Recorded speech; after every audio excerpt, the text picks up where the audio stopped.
first of all, good being with you, buddy.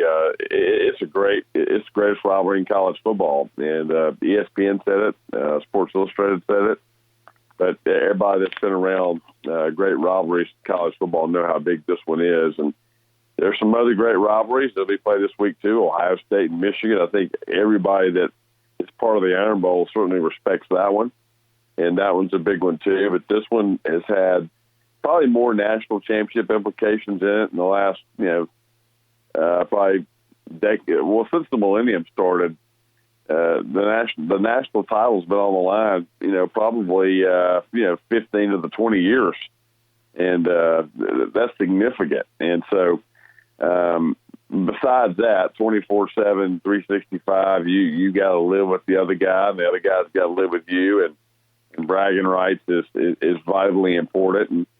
But the cool thing about this game, since we went to the playoff era, this game has mattered every single year in terms of the playoff. It's had playoff ramifications.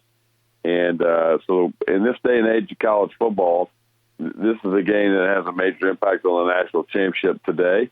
It's had a major impact on the national championship in the past. But I'm not sure if that's even the biggest reason. The bragging rights deal, it's a real deal when you live in the state of Alabama, and it's something you can never escape. And I guess you probably shouldn't be able to escape it when it all comes down to it. It's got so many interesting dynamics for this game. Obviously, for Alabama, losing Tua for the season with that hip injury just took a lot of juice out of Alabama. Since it, fan base and with the team, but Mac Jones, it's a very small body of work, but he's played very well in his two starts against Arkansas, which is the worst team in the SEC, and Western Carolina, which might be the worst team in the country. But still, he played well. He played well in the second half against Tennessee. He managed the game in the second half against Mississippi State. So he's got a little bit of momentum on his side.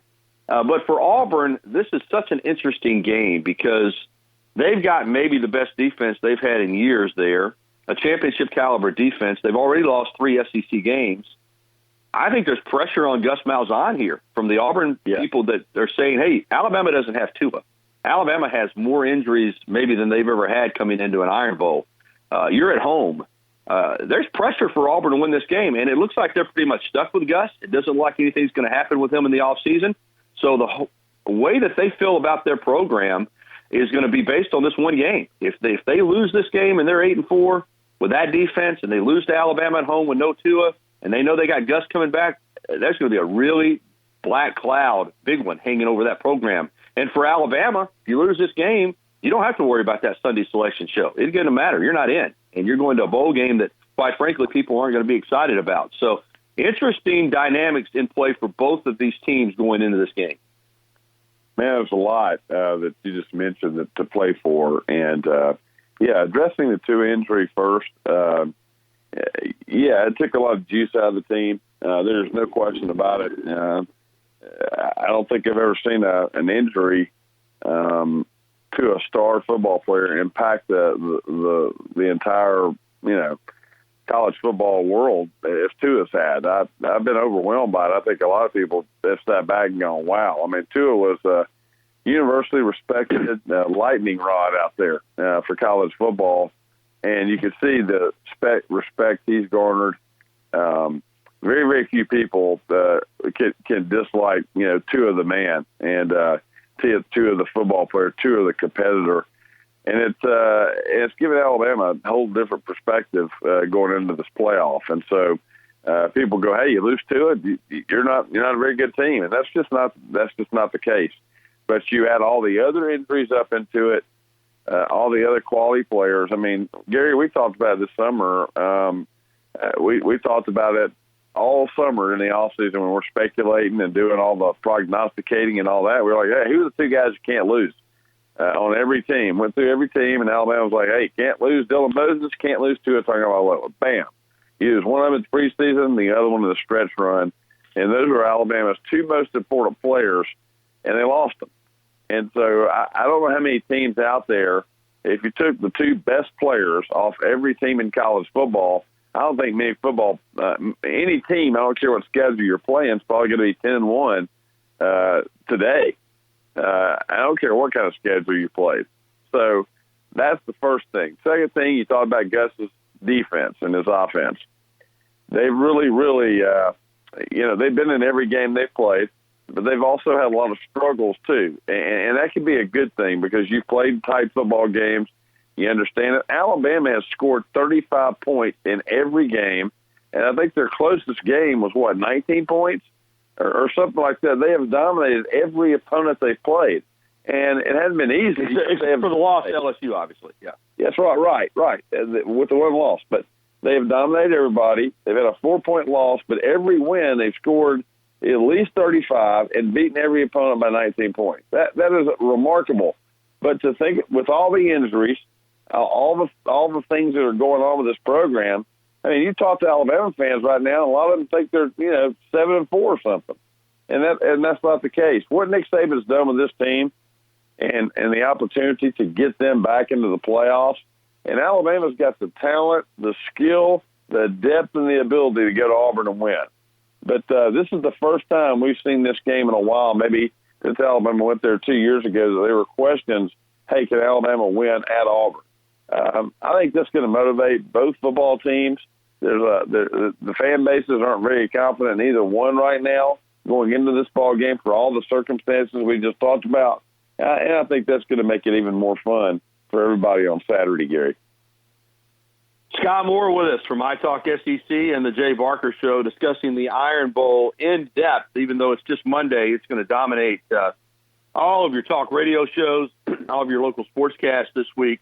It's a huge football game coming up Saturday at a little after 2:30 at Jordan-Hare Stadium on CBS.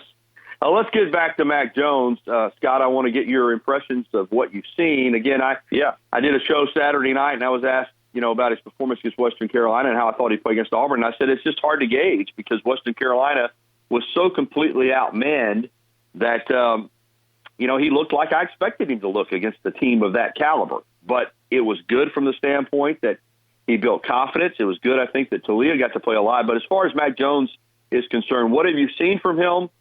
He's about to face an environment that he has never faced as a starting quarterback. I know he played against Arkansas, and he played in this game, and he's played in some other games off the bench, but he's never seen what he's going to see on Saturday in that environment. What are you expecting out of Mac Jones?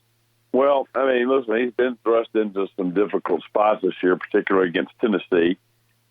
When he had to go in there kind of cold and a little wide-eyed. It was against what's turned out to be a pretty good Tennessee team. Exactly. And he played well in that ball game. And Tennessee hasn't lost since. And he had to make some plays in that ball game to help win it. Alabama obviously got some big plays on defense. But, when he went in and played against Arkansas, who you just mentioned, I don't know who's worse, Arkansas or Western Carolina, but obviously two different levels there.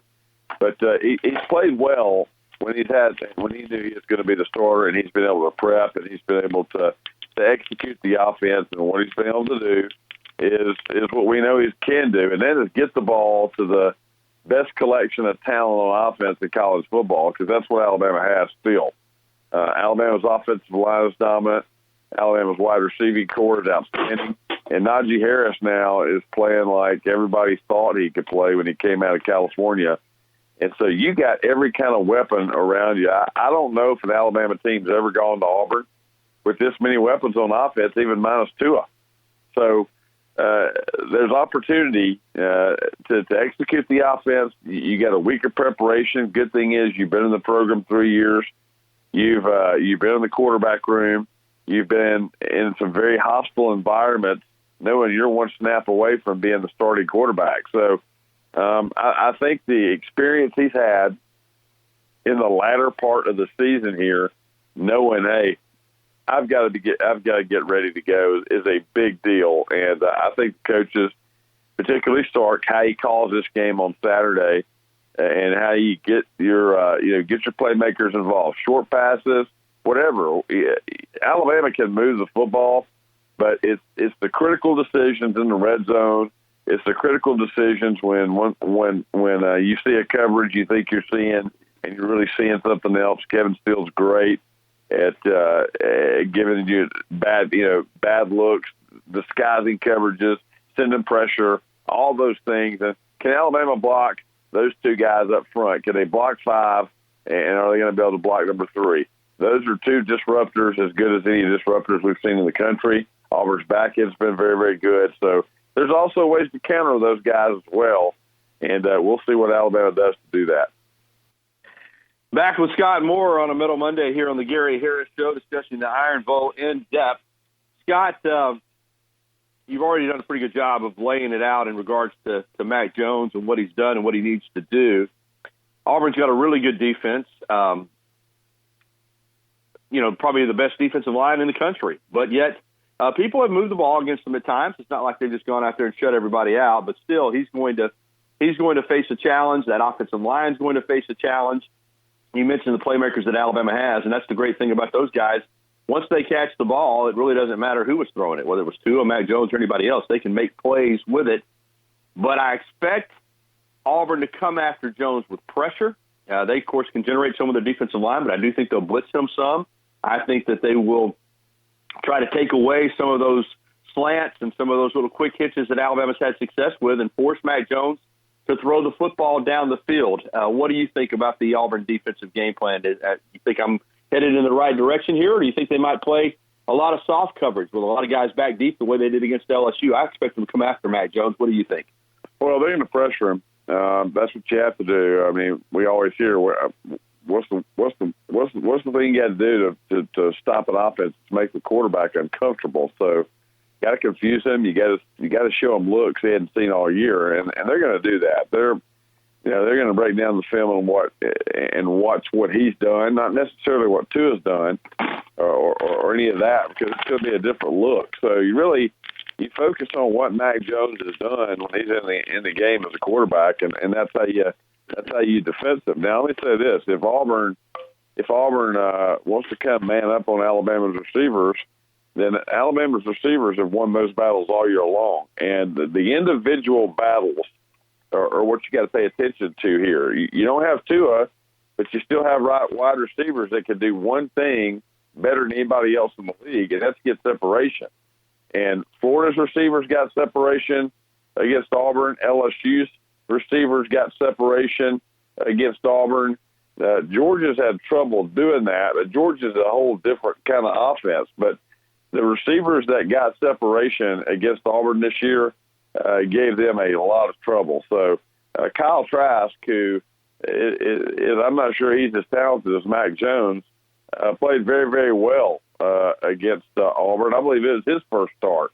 But he was at home, and it was a different animal down there. So, but the point is that Auburn gave up consistently the entire day big plays in that game to a very decent wide receiving core, but Alabama's got elite receivers, and to me, that's where the game's going to be won or lost. When you have great pressure, Gary, when you're going against a great defensive line and a team that executes very high on defense, the thing that you got to have is receivers that do their job and get open, get the ball to them, and let them make plays. So, to me, that's how. If Alabama's receivers can get separation, and I believe they can. That's to me, that's where the game's going to be won or lost. Second thing is this.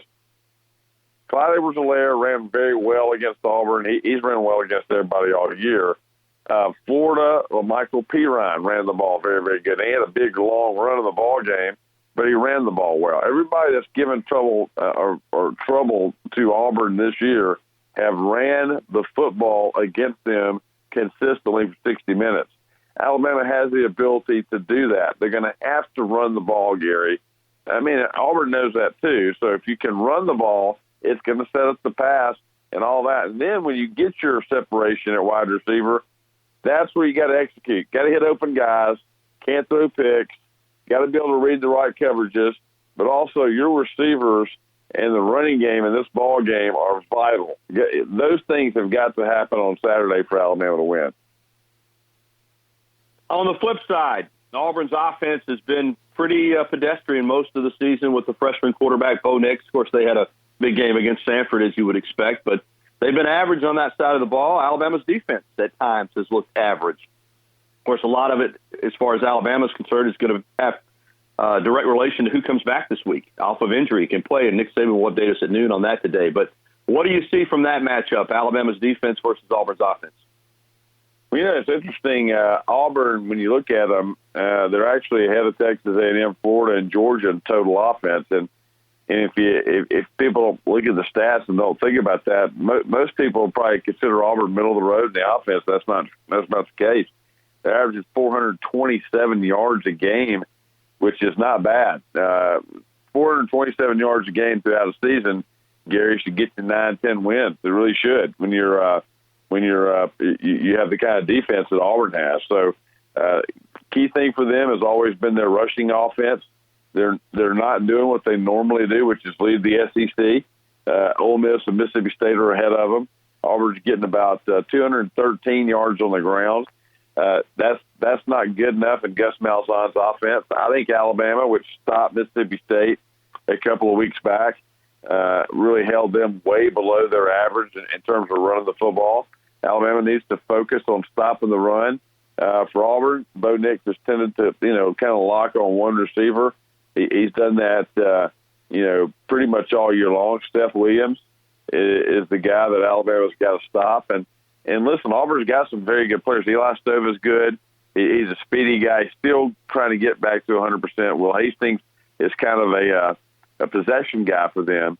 But 18 is the guy that you got to stop. And it's a different animal, than what LSU put out there. I mean, LSU had a bunch of guys, 4 or 5 guys you had to be concerned about. But Bo Nix's favorite guy is Steph Williams. That's where he goes. 18 receptions 2 weeks ago against Georgia, okay? So when he got in trouble, when they were trying to make a first down, when they were trying to do anything, they were always looking to 18. Well, Alabama knows that too. You got to take him away. You got to take away Auburn's running game away, and then you got to try to confuse him with pressure, affect the quarterback. So 33 and 24 for Alabama again are going to be big in this ball game. So I think this game is very evenly matched in terms of strength versus strength. But Gary, we all know the toughest thing about going to Auburn is the crowd, the intensity down there, the electricity. I've been going, and you mentioned our age. We've been going to games for 50 years now.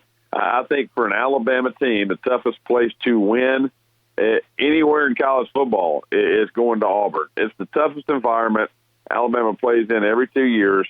It's the most intense environment they play in every 2 years. All due respect to everybody else they play, going to Auburn and winning down there is a different animal. Alabama's got to weather that storm.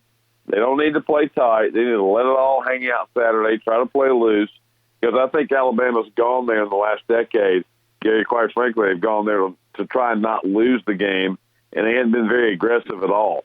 I think they need to take a different mindset into this game on Saturday. Well, I think you're right, and let me ask you about that since you brought it up. I think it's a great point, Scott, that so often, and this is a big picture season too. I get that.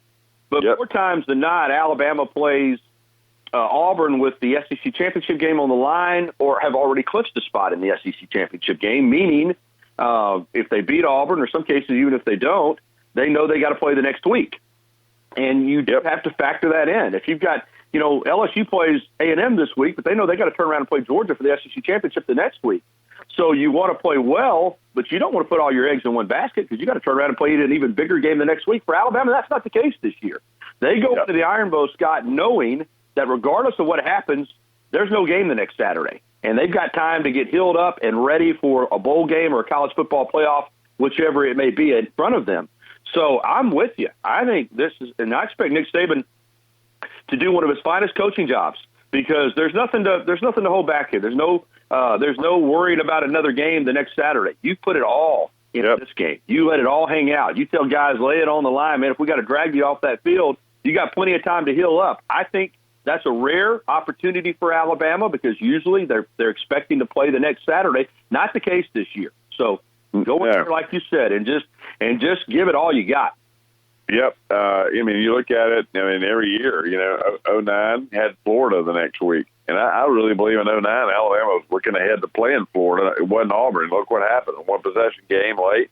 2011, Alabama didn't have a game the next week. They were out of the SEC title and throttled Auburn. And then you go back to 2015. Derrick Henry had to win that game to get to Atlanta. They were able to do that and let it all hang out down there. The games they've lost, 2013 and 2017 down there, Auburn had great quarterback play, obviously, in both of those ball games. But, man, Alabama was under immense pressure, especially in 2013, the kick six. 4 or 5 different plays. You make those, you win that football game. But Alabama played extremely tight the entire day, let Auburn in it, and then you saw what happened. Same thing happened, I thought, 2 years ago. You went down there, you were questioning quarterback play. Hey, do you put 2 in here? Jalen was not turning the ball over, but the offense got stagnant. They turned it over. They played tight the entire day down there, Gary, being the number 1 team in the country and all that, and allowed Auburn to kind of dictate the circumstances. Listen, this is an entirely different deal, and here's the thing. Alabama knows if it wins at Auburn, everything's in front of them. Every time Nick Saban has won at Auburn, Gary, they've gone on to win the national championship every single time, and they got a loss down there and we're still able to go on and win the title. But you just said it. Go down there. You got nothing to lose, everything in the world to gain this weekend. I firmly believe, and people can disagree all they want, the pressure's on Auburn this week. It's not on Alabama. Alabama doesn't have Tua. Everybody's like, hey, you're done as far as playoffs goes. I love all the talk of the narrative because I'm telling you, Gary, if Alabama wins this game Saturday and they win it by a point, they ain't got to go down there and kill Auburn. That just never happens in a rivalry game. You get down there and you win this ball game, and then LSU defeats Georgia next week in Atlanta. I'm telling you right now, Alabama's going to have as good a case as any team in America to get in the playoff, and I would not bet against them at all, given that Oregon loss the other night. Alabama is in a great spot this weekend. Go down there, have fun in this ball game, let it all hang out, and do what you need to do to affect the quarterback and execute. And Gary, you may be playing for a college football playoff if you could do those things. All right, folks, a couple more segments still to go with Scott Moore. We'll be back after this with more, wrapping up our Iron Bowl discussion. Scott, Nick Saban is in the conversation for greatest coach of all time in college football, no doubt about it. One thing I'll say about Coach Bryant, that, he played at Alabama, and he understood that, if you're the coach at Alabama, you got to beat Auburn. He did it 19 out of 25 times. You could argue could have easily won 21 or 22 of those meetings. Coach Saban's got a good record against Auburn, 8-4. Not as good as he has against most teams in the SEC. Obviously, he's 13-0 against Tennessee, 12-1 against Mississippi State. He's still, got a great record against LSU. If he loses on Saturday, he's 8-5, which, again, isn't bad, particularly when you consider how Alabama had struggled against Auburn leading up to Coach Saban coming back. But if you're the coach at Alabama and you want to be in the conversation for greatest coach of all time, I think a lot of that is part of that, at least, is how you do against Auburn. This is a big game for Coach Saban, in my opinion. It would give him a 9-4 advantage. It would put Auburn in a really bad hole, I think, with what they're going to lose on defense, with the fact that the game's in Tuscaloosa next year. So he's an incredible coach, and I understand it's about more than just beating Auburn when you're at Alabama winning championships and so forth. But it's also a big part of what you'll be viewed by in terms of your record against Auburn. I think this is a big game for Nick Saban on Saturday. Kind of put his foot down on them and really take control of this state again. Well, yeah, and listen, Alabama's had numerous opportunities post-Bryant era to do that to Auburn. And Auburn obviously had their opportunities to do it to Alabama as well. And, the pendulum swings back and forth in this ball game. It is not a streaky series. The home field is huge. But like I said, I don't think Nick Saban, when he first went to Auburn, and I'm kind of canceling out the first trip down there. Alabama was an average team. Auburn was an average team too. But since that night, since Alabama went there in 2009, and outside the 2011 win, when Alabama was just so much better, and I'm talking about going to Auburn, playing down there, Gary, Coach Bryant, one thing he never had to do, he never had to take a team to Auburn, actually refused. That's true. As we all know. True. And never had the opportunity to play down there. And Gary, you know as well as I do, I got to emphasize again, because I don't think people think about it, but playing at Auburn for Alabama, okay, this doesn't apply to every other team. But for Alabama, that environment for them, it's tougher than Baton Rouge. It's tougher than Knoxville.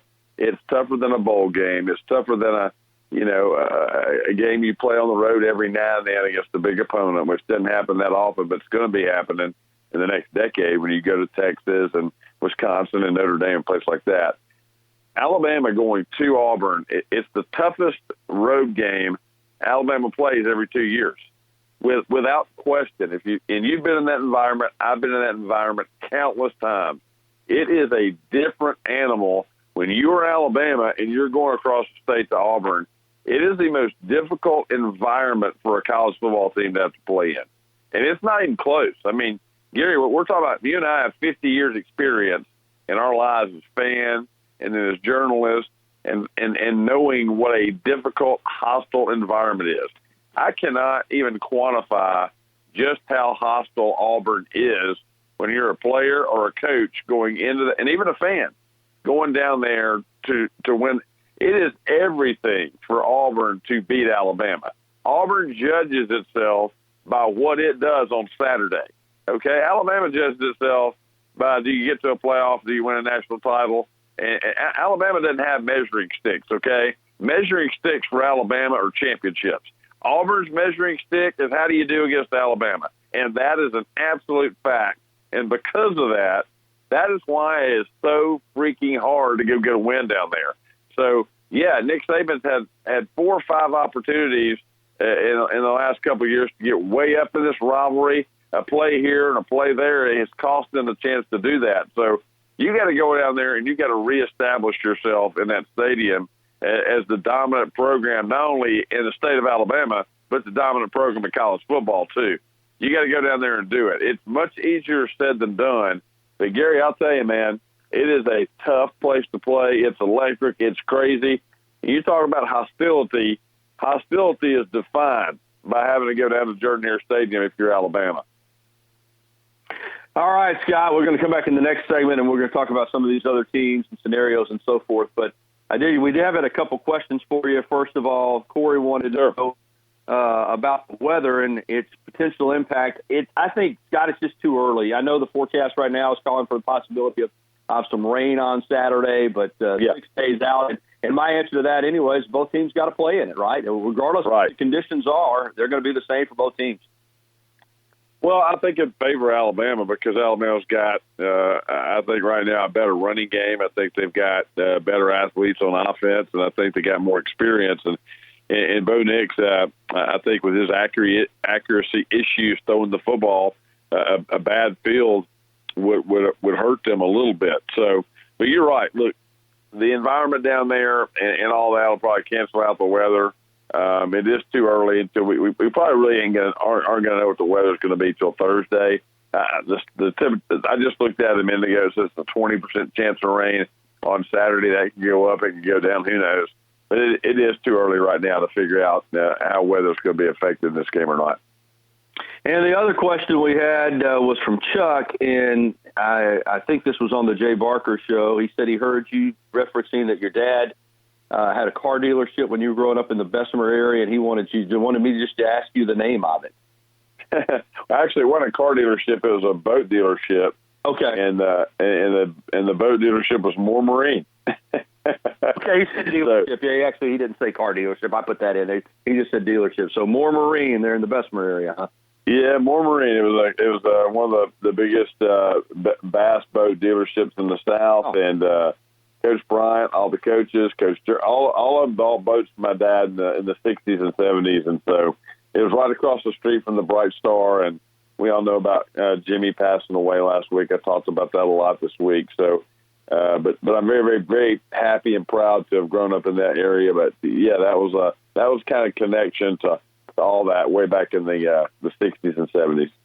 All right, let's look at scenarios for Alabama in the playoff. They're going to sit there at 5. I'm sure they'll be 5 again tomorrow night. I don't see anybody jumping them. Right. Oklahoma's trying to make a move. There's still a lot of teams out there, Utah. But as far as who's ahead of Alabama, I think LSU, I'm with you, they're not going to lose to A&M. I think A&M may play a competitive game again, but they're just not good enough to win these games yet. As I see them going undefeated into the SEC championship game, then you'd pull for LSU to beat Georgia, certainly if you're an Alabama fan. Ohio State, I think that's a losable game. I think for Harbaugh, that's kind of where he's at now. And I think Michigan they're going to get a real good Michigan team. The problem there, Scott, is I could see Ohio State losing a close one to Michigan, then winning the Big Ten championship game and still going to the playoff, quite frankly, based on their body of work. Yeah, you're totally right. Clemson's not losing in that league, so that's off the table. You've got to hope that Georgia loses to LSU, and that should be enough right there if Alabama wins the Iron Bowl. But there is a big push. Now, it was hurt by Oregon losing, but you and I are hearing it everywhere we turn. There's a big push, whether it's, fair or not, to get this Pac-12 champion if it's a one-loss team, meaning if Utah won out, to get the Pac-12 champion into the playoff. Because I think a lot of these national guys, certainly ones that represent other networks outside of ESPN that have a Big Ten and Pac-12 interest, just say, well, we got to get a Pac-12 team into the playoff. So I think Alabama could still win at Auburn and not make it in, Scott. Well, that's certainly a possibility, Gary. I mean, you never know what the committee is going to do, but I will say this too. It's about the four best teams.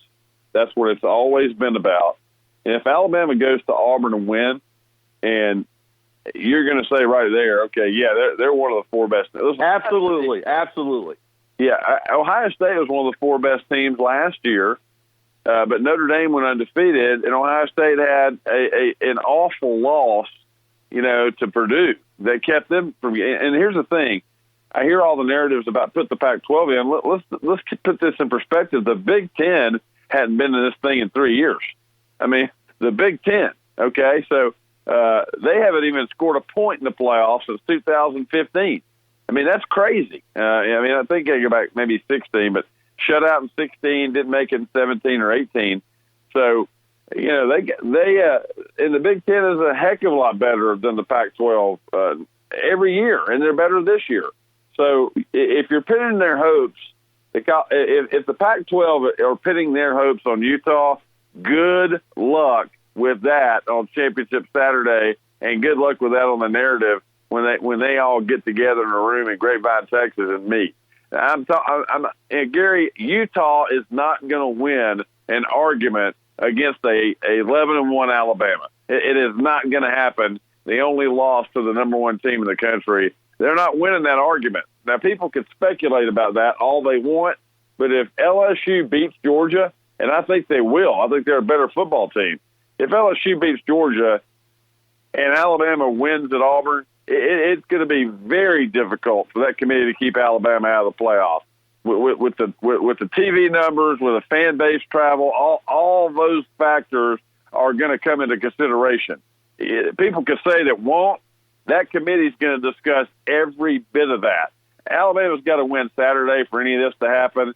But let me tell you, if it's Alabama versus Utah at the end or Alabama versus Oklahoma. Okay, good, because I wanted to ask you about them. If Oklahoma were to win out and beat Baylor twice, you don't think they would get in? Gary, if we've all watched Oklahoma lately, Oklahoma's lucky that they don't have 3 losses right now. If they're playing in the SEC and they played Auburn's schedule, it's a moot point. They have 4 losses right now. They're not a championship football team. They're not a playoff team. They're a good offensive team with a crappy defense. That's Oklahoma football for you right now. And they're not winning that argument either, Gary. Utah and Oklahoma versus Alabama in the playoff discussion, it's not even a discussion if you're on the playoff committee and this is your job to put the 4 best teams in. That's their charge. And Oklahoma and Utah are not better than Alabama minus Tua Tagovailoa. It's not even close. Let me ask you this, Scott, because, again, I'd like to think that what you're saying is true, that it's just about putting the 4 best teams in. I'm not sure it is 100% about that. Do you think it would hurt Alabama? Let's say that the scenario plays out the way we're discussing it, that Alabama beats Auburn, LSU, Ohio State, and Clemson went out. That would be 1, 2, 3. Do you think it would hurt Alabama that some people in the committee might say, hey, we don't want to punish LSU by making them play Alabama or turn around and play them right here in a semifinal? Let's slide in a Pac-12 team. Let's slide in a Big 12 team into that slot because Alabama would be the 4 team, which means they would play LSU. Do you think that would be a factor? Well, I think they'll talk about that, and I think what they'll do is, listen, they're not going to reward Alabama. Let's be honest. If LSU wins, they're playing in Atlanta, right? They're going to Atlanta, and there's nothing they can do about that. Alabama, if they get in the playoff, Alabama's getting shipped to Arizona, and they're playing Ohio State. Clemson and LSU will play in Atlanta, and Alabama and Ohio State would play out in the West. That's exactly how they'd do it. I think they'd reseed them or do whatever. And 11-1 Alabama, do they get the 3? Do they get the 4? I think that's just a policy that they'll talk about amongst themselves. But I think that's exactly what happened. Alabama's not going to get to go play in Atlanta. That would be the egregious thing.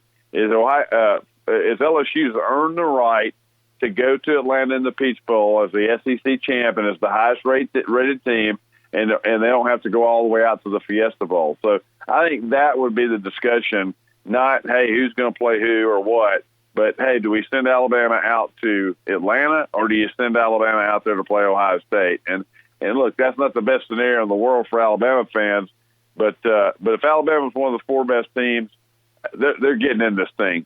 But they got to win at Auburn first, Gary. But if they win at Auburn, they got as much opportunity as anybody, and I think they are still a much better choice than Utah or Oklahoma, if that's what it comes down to. And if it comes down to that, I don't see how you keep Alabama out. Great food for thought from Scott Moore. You'll have more. Boy, it's just such a good little segue. Scott Moore with more. But you'll have more on the Jay Barker Show and iTalkSEC Radio today, Scott. Hey, Gary, thank you, man. This is always, it gets the blood flowing. This is going to be a fun week, and it's great to kick it off and talk about all these scenarios, man. I think I've about talked myself into a good week here. All right, brother. Good to catch up with you. You too, man. Thank you.